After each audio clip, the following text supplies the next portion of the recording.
Sermão do Monte, um novo estudo, uma nova série de estudos aí. Vamos começar agora. Hoje vai ser só uma introdução do assunto, ok? Hoje será uma introdução rápida, uma introdução profunda e boa, tá? Bem, as bem-aventuranças, elas fazem parte de um dos sermões mais conhecidos da Palavra de Deus, o sermão pregado pelo Senhor Jesus.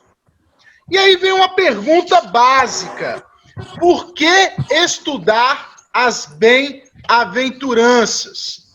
Então vem a pergunta básica. Quem se arrisca? Temos aqui. Por que estudar as bem-aventuranças?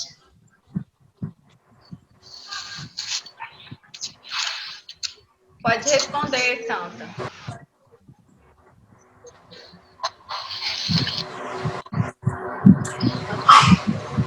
Você pode responder. Não, ela é mais velha que ele.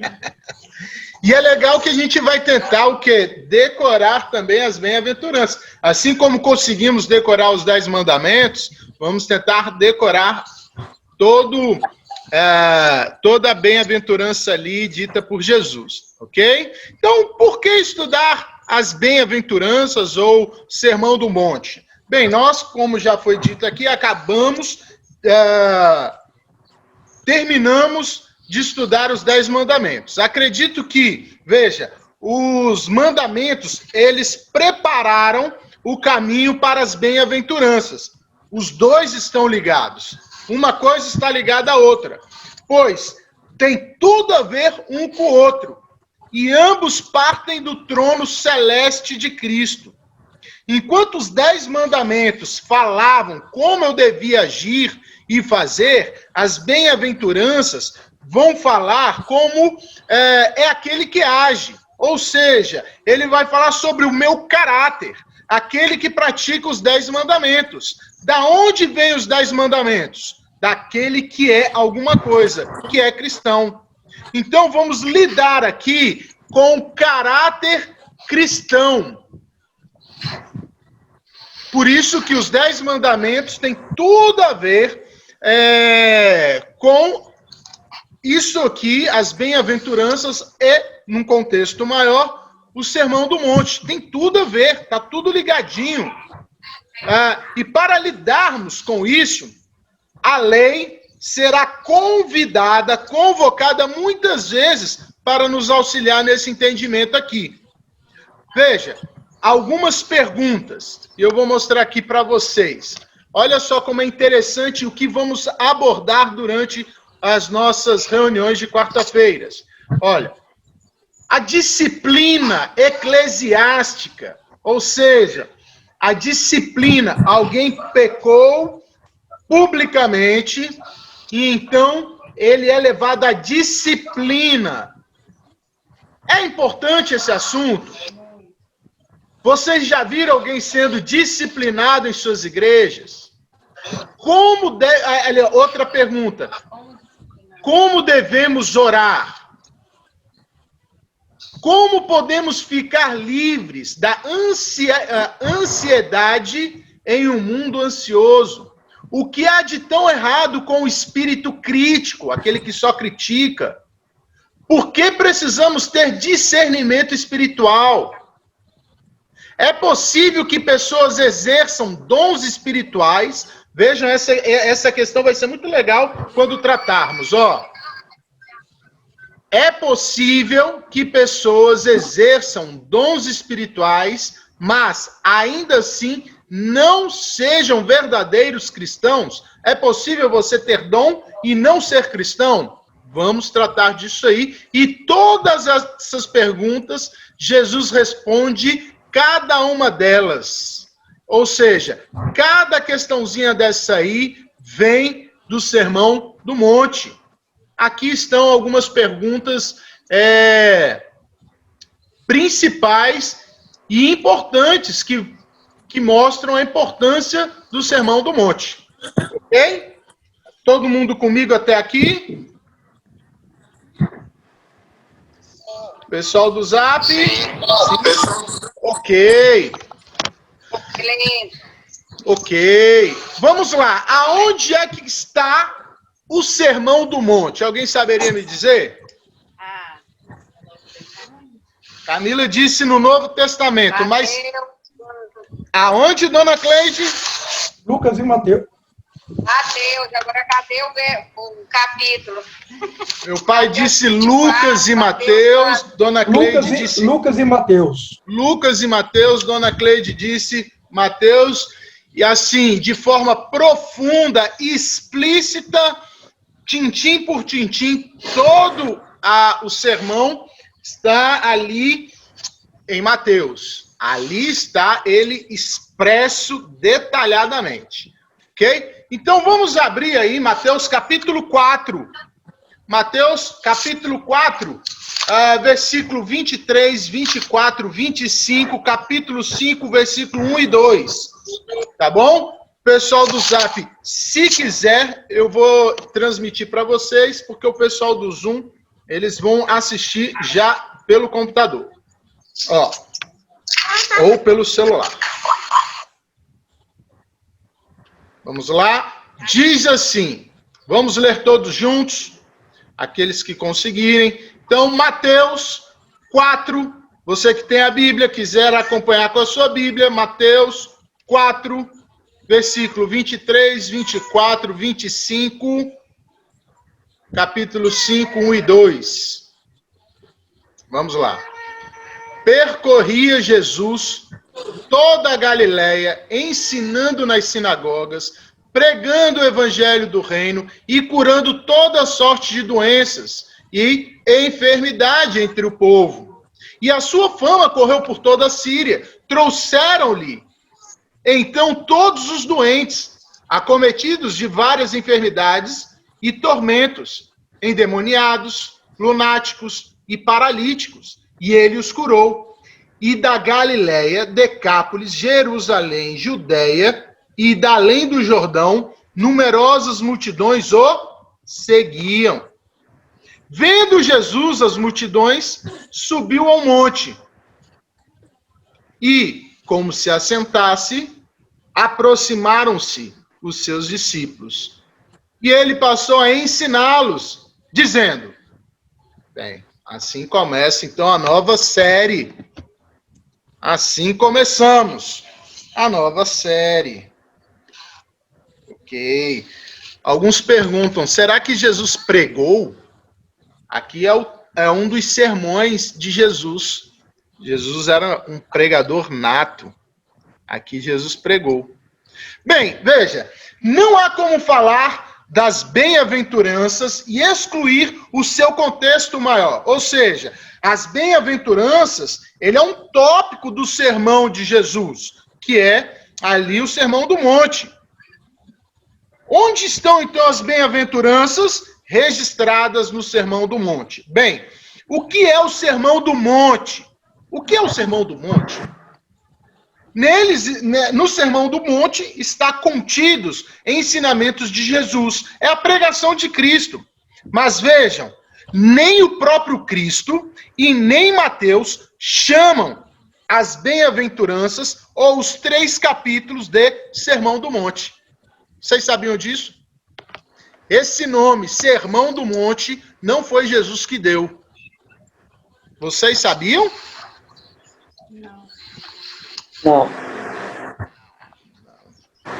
A pergunta é, quem é que deu esse nome? Quem é que deu esse nome? E o nome Sermão do Monte, ele foi dado por um dos teólogos, aliás, que eu mais gosto. No século IV, não senhora, Santo Agostinho. Santo Agostinho tem um livro chamado O Sermão do Monte, da onde veio o nome, porque ele comenta, então, esses 3 capítulos, e ele, então, comenta, ele tem um livro que comenta os 3 capítulos de Mateus, e os chamou de O Sermão do Monte. Então, a primeira vez que alguém chamou esses 3 capítulos de O Sermão do Monte foi Santo Agostinho, no século IV. Para entendermos, então, bem as palavras de Jesus, nós precisaremos visitar o contexto maior, que é o próprio Sermão do Monte. tá? E aonde está o Sermão do Monte? Ali, que a gente vai estar utilizando no Evangelho de Mateus, tá bom? Vamos estudar as bem-aventuranças dentro do Sermão do Monte. Essa será a nossa série. Tudo certinho até aqui. Só uma questão de curiosidade, Santo Agostinho, ele tem um livro, está em português, inclusive, o livro Sermão do Monte, tá bom? Do século IV. Você pode comprar tanto por e-book, que é uma compra virtual, como você pode comprar ele em livro físico. Eu comprei esse livro, não cheguei a ler, dei de presente para um amigo meu, mas eu consegui comprá-lo novamente por causa da nossa série virtual, tá? Você pode ter este livro, vale a pena. Bom, ele vem em latim e em português. Bilíngue, o pessoal chama, né? Tá, vamos lá. Vamos entender, então, o contexto do Sermão do Monte. Nós lemos aí o Sermão de Jesus. A pergunta é simples. O que Jesus ensinava? Vou até voltar pro texto. Vamos lá. O que Jesus estava ensinando aqui? O que Jesus ensinava? O Evangelho do Reino. O Evangelho do Reino. Vocês perceberam que Jesus percorria, versículo 23, toda a Galileia ensinando nas sinagogas? Há um povo hoje que diz que Jesus, ele não era religioso. Veja, se ele percorria por toda a sinagoga, é porque ele cumpria atos religiosos. Talvez podemos dizer que Jesus era religioso na pureza da palavra. Ele não fazia religiosidade, vamos deixar assim. Porque o seu ensino era um ensino verdadeiro. E nas sinagogas eram as igrejas da época. Ou seja, só que naquela época os ensinos eram falsos. Então Jesus percorria por todas as igrejas ensinando o Evangelho do Reino. Então o que Jesus estava ensinando? O Evangelho do Reino. Isso é muito importante, porque a gente tem que perguntar para as nossas igrejas o que é que ela tem nos ensinado. É o Evangelho do Reino? É uma teologia misturada com coach? É filosofia? Ou é psicologia? Existem pastores que excluíram o Evangelho do Reino e colocaram outras coisas no lugar. Então, todo domingo está lá, igreja tal, mas não se abre a Bíblia, ou se abre a Bíblia só para pretexto. Ele tem uma ideia, quer passar essa ideia, mas não é aquilo que a Bíblia deveria estar ensinando. Ele corrompe os seus ensinamentos.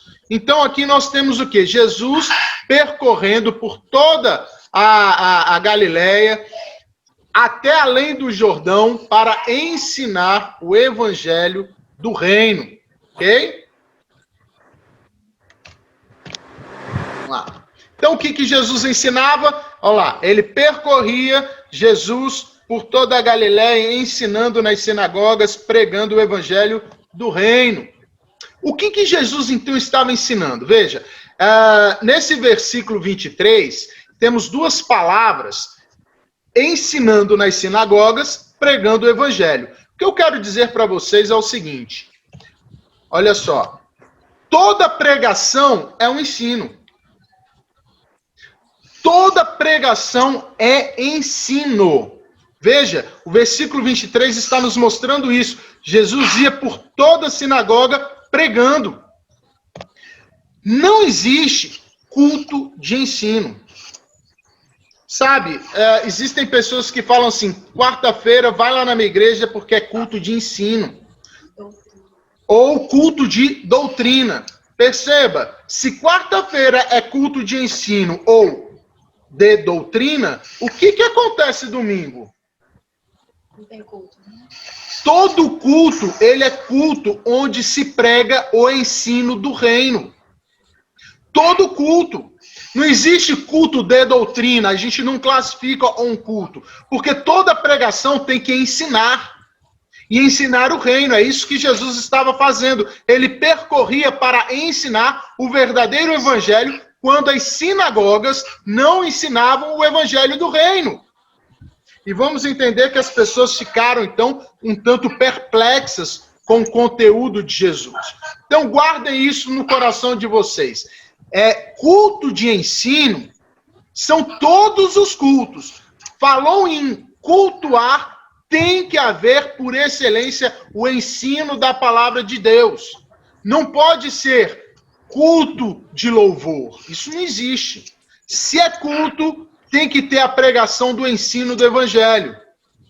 Não existe culto louvorzão, não existe o culto de cura. Perceba que a cura acontecia enquanto Jesus estava pregando, porque as pessoas levavam quem? Os enfermos, levavam os paralíticos. Então não houve dois momentos no culto de Jesus. Bem, hoje vai ser o culto da cura. Não, isso, a palavra cura a alma e cura o corpo. Ok? Vamos lá. Então ele estava ensinando o reino. E eu pergunto a todos, o que é, então, o reino?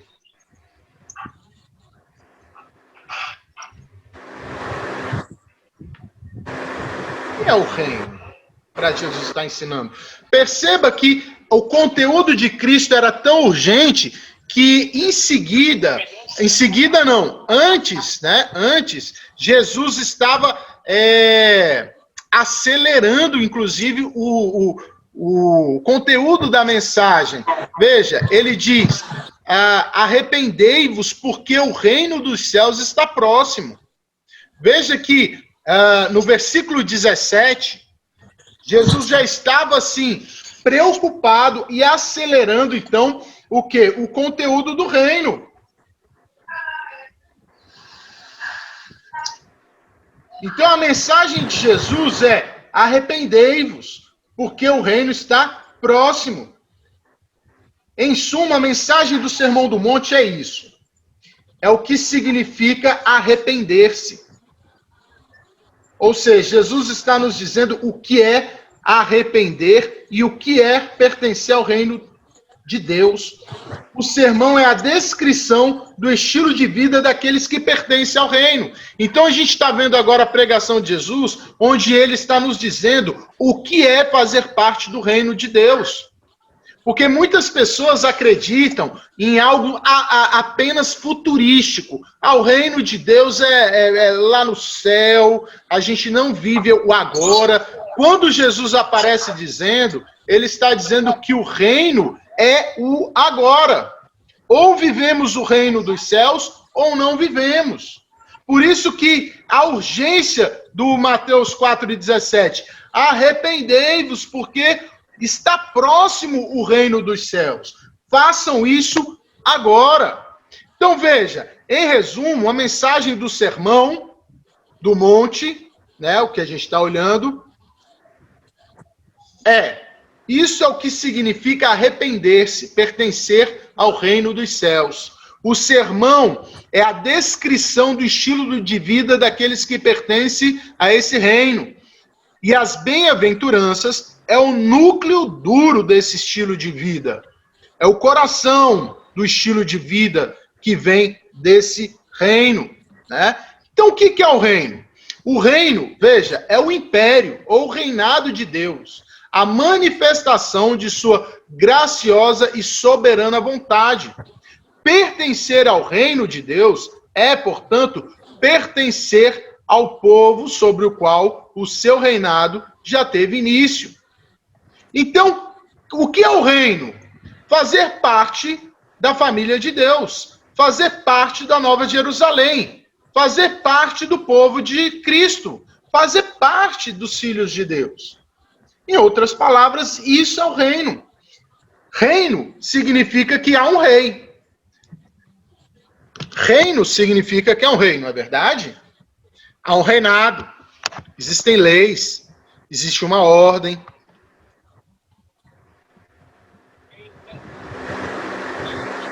Oi?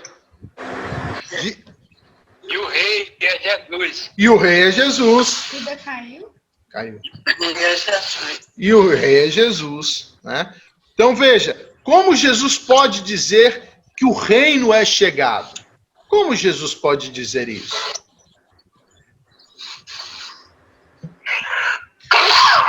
É interessante, ele diz que o reino é chegado porque ele está mostrando que ele reina. Jesus é o rei do universo, como o seu Moacir falou. Onde ele está, lá está o seu reino. Onde Jesus estiver, lá está o seu reino. E veja, não existe nenhum lugar nesse mundo criado pelo próprio Cristo que ele não diga, é meu.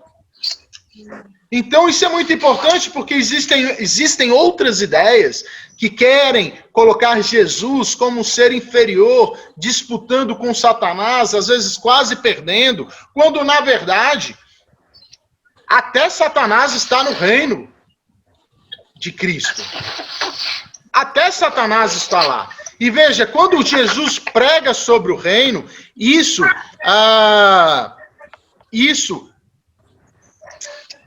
foi muito polêmico para aqueles que ouviram. Essa mensagem foi muito chocante. Por quê? Porque aquele povo que estava ouvindo Jesus eram judeus. Mateus escreve para judeus. Então, aqueles judeus ali vinham de dias... eles eram frutos de dias difíceis. Viviam de cativeiro em cativeiro. Todo domingo a gente tem visto lá Abacuque pronunciando a vinda da Babilônia para escravizar, então, Judá. Então, é um povo que estava vindo de muita escravidão. Eram pessoas que, então, ansiavam pela vinda do reino. Ansiavam para serem libertas de uma vez por todas da algema do pecado. Mas Jesus aparece de repente dizendo, gente, é agora. O reino chegou. O reino está próximo. O reino prometido chegou. E veja, era tão esperado porque Isaías já havia dito isso. Olha o que Isaías já havia profetizado sobre o reino. Vou mostrar aqui para vocês. Olha como era esperado a vinda do reino, como era esperada pelo povo. Olha o que Isaías diz. Vou dobrar aqui que acho que fica melhor. Que formosos são sobre os montes os pés do que anunciam as boas novas, que faz ouvir a paz, que anunciam coisas boas, que faz ouvir a salvação, que diz a Sião, o teu Deus reina.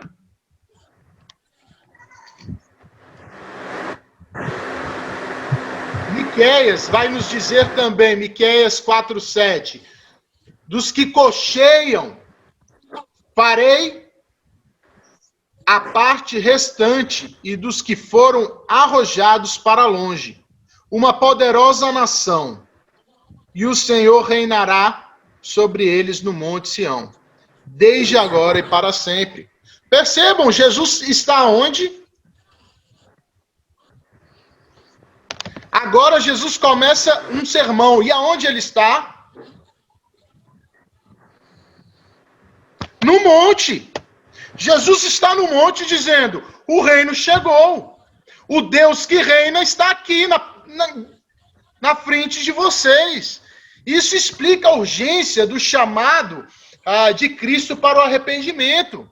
Porque o próprio rei agora se manifestou e exigia que o seu povo andasse, aceitasse e cumprisse a sua vontade. Porque um rei tem que ter a sua vontade cumprida. Isso então revela aqui um pouco sobre a mensagem de Mateus. Mateus fala de Jesus e o reino o tempo todo. Então o Sermão do Monte fala sobre Cristo, e se ouvirmos com atenção e de coração, conheceremos mais e intimamente ao próprio Cristo. Ouça, se você ouvir essa pregação de Cristo e se submeter à vontade dele, você será transformado. Pois a característica do Sermão do Monte evoca a estrutura da aliança. Né? Somos considerados o que? O povo da aliança. Deus fez uma aliança com o povo. E aqui o Sermão do Monte vai nos mostrar o quê? A estrutura dessa aliança. Como é que é essa estrutura? Veja, em toda a Bíblia aparece quem se revelando primeiro? Deus. Deus se revela numa sarça ardente, Moisés, olá, tudo bem? Eu sou Deus, o grande eu sou, tire a sua sandália, porque aqui é um terreno santo e tal, estou te convocando. Olá, Abraão, tudo bem? Eu sou o grande eu sou, faça um favor para mim, saia dessa terra e vá para a terra que eu vou lhe dar. E todo o tempo é o quê? Deus se revelando, então Deus fazendo uma aliança com o povo. O que é aliança? Então é Deus se revelando, se mostrando soberano, se mostrando aquele que governa todas as coisas e se fazendo presente no meio do povo. Isso é aliança. Isso é aliança. Ele não fez essa aliança, por exemplo, com outros povos, mas Deus fez essa aliança com o seu povo. Deus não fez essa aliança com o Egito, mas Deus fez essa aliança com os hebreus e os salvou. Porque ele se revelou, se mostrou como ele era soberano, controlava todas as coisas e estava presente no meio do teu povo. Veja, era assim com Adão. Deus andava com Adão e Eva. Depois, Deus andou com o seu povo no tabernáculo. Depois, Deus andou por meio de Jesus. Agora, Deus anda por meio do Espírito Santo. Então, mas com quem? Com o seu povo. Aqui, então, Cristo está pregando, trazendo a estrutura da aliança. E veja, o que são, então, as bem-aventuranças? O que são as bem-aventuranças? As bem-aventuranças e o Sermão do Monte nada mais são do que Cristo explicando os 10 mandamentos. Olha só que interessante.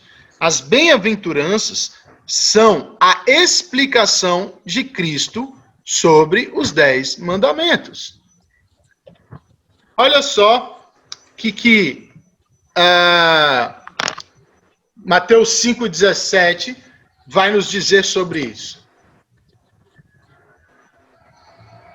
Mateus 5,17 diz assim, deixa eu ver se assim melhora. Ó, eu vou descendo, ó lá. Mateus 5,17, Jesus disse, olha, não penseis que vim revogar a lei ou os profetas. Não vim para revogar, vim para cumprir. Então, Cristo, ele traz a lei para si, a lei que ele mesmo fez, e agora está cumprindo. Olha só, porque em verdade vos digo, até que o céu e a terra passem, nenhum i ou um tio jamais passará da lei, até que tudo se cumpra.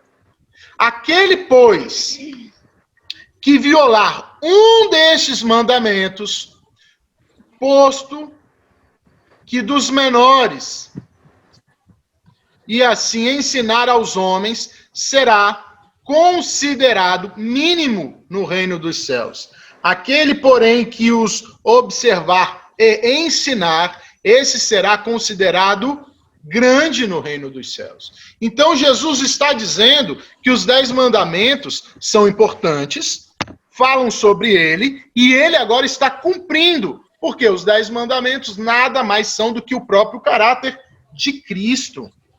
Por isso que é muito estranho quando igrejas não valorizam os 10 mandamentos. Cristo está valorizando, trazendo para si e mostrando que ele está cumprindo. E o que é o cumprimento, então, da obra de Cristo? Obedecer à vontade de Deus. Então eu acho muito estranho igrejas que não trazem para o povo de Deus os 10 mandamentos ou a importância deles. E por isso eu tenho que dizer que desde sempre existiram 3 teologias. Olha só, desde sempre. Sempre existiu a teologia de Satanás. Teologia de Satanás, se a gente for lá para Gadara, é uma teologia que reconhece a Jesus, mas não coloca em prática e também destrói, tanto a si como os outros. O que o demônio fez? Ele reconheceu, você é o Senhor, Filho de Deus, Jesus Cristo. Viestes aqui antes do tempo para nos atormentar. Então até Satanás sabia que Jesus iria para atormentá-lo, lançando-os no inferno. Mas eles praticavam o quê? Destruição, possuíam pessoas. Então isso existe hoje nas nossas igrejas. Teologia que se diz cristã, mas que produzem destruição. Sempre houve a teologia dos homens. O que acontece lá em Gadara com os porqueiros? Não quer saber de Jesus, da sua prática, e por favor, Jesus, vá embora. E também tem a teologia de Deus, que é o cumprimento das palavras de Cristo. Então Jesus está aqui consertando o falso entendimento que o povo daquela época tinha da lei e como eles usavam a lei para abusar do povo. Ou seja, os fariseus, eles tinham a lei. Aí o que eles faziam? Aumentavam o peso da lei. Escravizavam o povo pela lei. Eles tinham que obedecer à lei, mas não a lei de Deus, a lei que os fariseus e os escribas deturparam e fizeram. Por isso que Jesus, olha o que ele vai dizer, ouvistes o que foi dito. Vocês ouviram mesmo.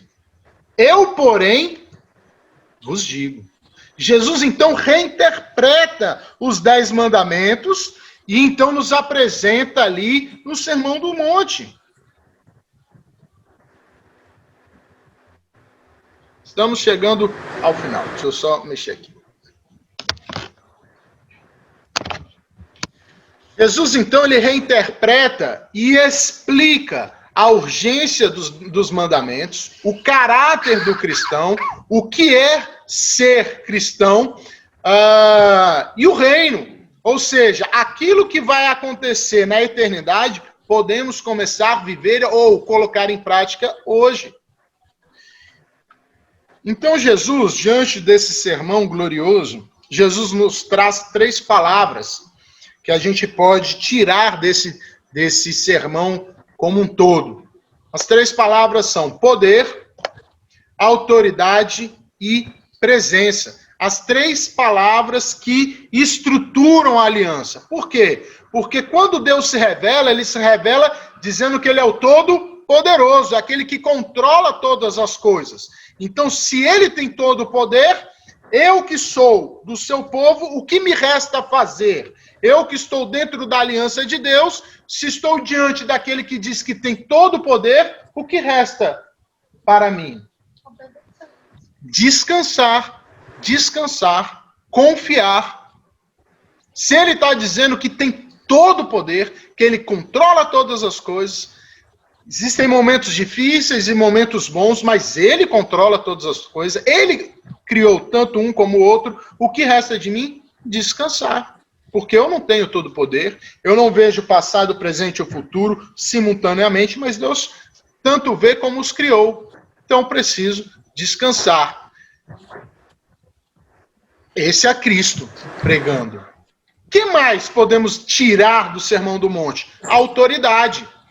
É a autoridade que deixa todo mundo assim, chocado. Quem é esse que fala com autoridade? Esse não fala como os escribas ou como os fariseus, mas ele fala com alguém que tem autoridade.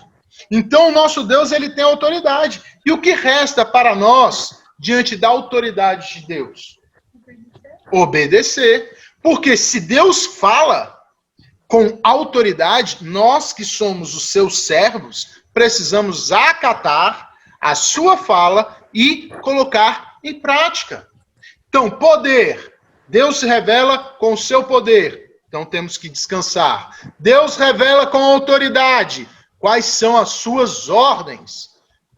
Preciso obedecê-las. E Deus se revela com a sua presença. Quem é que fala o Sermão do Monte? O próprio Deus, em Cristo Jesus. O Filho do Deus Pai. Ele, Deus, está presente agora em Cristo. Ele está presente no meio do povo. Isso quer dizer que Deus está presente com o seu povo. E o que nos resta quando estamos diante do Deus eterno? Adorá-lo. Adoração. Então nós descansamos, nós obedecemos e nós adoramos. É isso que vamos ver também no Sermão do Monte e também com as bem-aventuranças. Vamos aprender a descansar em Deus, vamos aprender a obedecer e vamos aprender a adorar a Deus. Ok? Alguém tem alguma pergunta? Porque estamos para encerrar. Tá tudo certinho até aqui? Tá tudo certo. A pregação tá tranquilo? Ótimo, tá tranquilo aos meus ouvidos e estou recebendo com muito prazer. Amém. Então vamos seguindo. Veja, uma coisa que vocês vão entender também ao longo do Sermão do Monte é que ele é altamente prático. Ele é altamente prático.